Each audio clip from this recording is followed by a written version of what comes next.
Chapter 4. 122. Rude Awakening. Whatever it was that slumbered in the cargo hold of the ancient ship did not like one of its vines being damaged, let alone having its soul cut by a sharp blade. As the whole wreck trembled, a strong gust of warm, pungent wind hit Sonny in the back, tousling his hair. The air became even murkier than it had been before. The chest creature froze, staring at him with something that resembled a mortified expression. Even its tongue stopped swaying in the air and retreated back under the pile of golden coins. Now it was Sonny's turn to grin. An evil gleam appeared in his eyes. Retrieving the cruel sight, he said, "Goodness gracious, how clumsy of me." The abomination lingered for a few moments, gave him a hateful look, and turned slightly toward the door of the treasury. Then, however, it halted. "Don't tell me." Faced with the terrible danger of facing the awakened master of the wreck, the creature was still hesitating.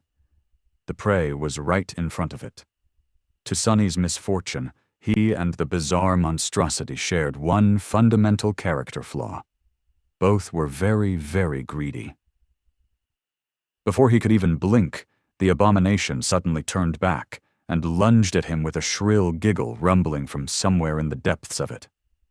All Sonny could do was spend more essence and use Shadow Step again, appearing on the spot where the creature had been a second ago. As he slipped on the debris of the shattered door and fell, the abomination shot through the air and crushed into the wall of the corridor, pulverizing the wooden boards and getting entangled in the vines covering them. It huffed and puffed, then tried to extricate itself from the mess of glistening vines. However, they wouldn't let go. In fact, as Sonny watched in horror, the whole corridor moved. The reddish-brown mass that it was overgrown with rippled, and the thick vines crawled toward the trapped creature, long thorns suddenly appearing on their vernicose surface. The abomination giggled again, this time nervously, and doubled its efforts to free itself, slashing at the vines with its talons and biting into them with its terrifying teeth. As sickeningly pungent juice flowed into its maw, the creature shuddered. Crap, crap, crap. Turning on his stomach, Sonny lunged himself forward and rolled into the treasury. Here, there were no vines and no moss, only 2 empty chests and a scattering of gold coins gleaming on the floor. As he hesitated, thinking of what to do next, something crashed with a deafening noise in the corridor behind him, and a moment later, the tall silhouette of the gaunt monstrosity appeared in the doorway. Sonny's eyes widened, and he brandished the cruel sight, preparing to defend himself. The abomination, however, did not pay him any attention anymore. Jumping over Sonny, it landed in the middle of the armored compartment, and then ran as fast as it could toward the breach in the back wall. Without stopping even for a second, it reached the breach and dove through it, escaping the awakening wreck. Sonny followed its escape with his eyes, and then blinked. Huh. Then his gaze fell on the floor of the treasury. The coins were still there, glinting in the bright sunlight. They didn't disappear or dissipate after the creature had run away. The coins were real. They're real. As the ancient ship shook and trembled, and the mass of vines crawled toward the treasury, Sonny gritted his teeth and lunged toward the coins, grabbing them and pushing them into his pack. Real, they're real. He was in such a hurry to gather all the coins that he even cut himself slightly on the piece of mirror that was still stored in the pack. Ouch!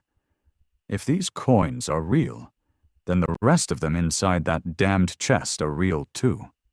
Perhaps there weren't as many as he had thought, since the chest turned out to have a false everything.